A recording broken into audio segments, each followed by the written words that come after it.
Ukraine যুদ্ধের উত্তাল সময়েও ইরানের সর্বোচ্চ নেতার প্রতি নিজের সমর্থন অটুট রেখেছেন রুশ president Vladimir Putin.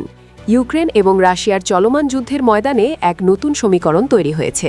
President Vladimir Putin সাম্প্রতিক সময়ে ইরানের সাথে তার সম্পর্ককে এক নতুন উচ্চতায় নিয়ে গেছেন।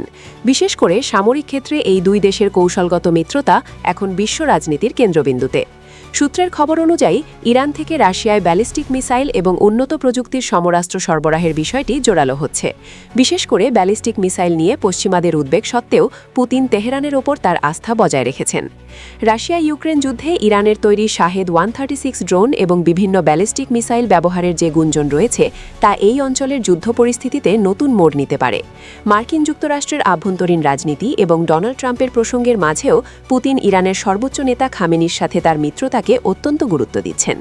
আন্তর্জাতিক চাপ পশ্চিমা বিশ্ব বারবার নিষেধাজ্ঞা দিলেও রাশিয়া ও ইরান তাদের প্রতিরক্ষা সহযোগিতা চালিয়ে যাচ্ছে, যা মূলত ইউক্রেন যুদ্ধে রাশিয়ার অবস্থানকে শক্তিশালী করতে সাহায্য করছে। কাস্পিয়ান সাগরের মাধ্যমে রাশিয়া ও ইরান সরাসরি বাণিজ্য পথ ব্যবহার করছে, যা পশ্চিমা নিষেধাজ্ঞা এড়িয়ে চলতে সহায়ক।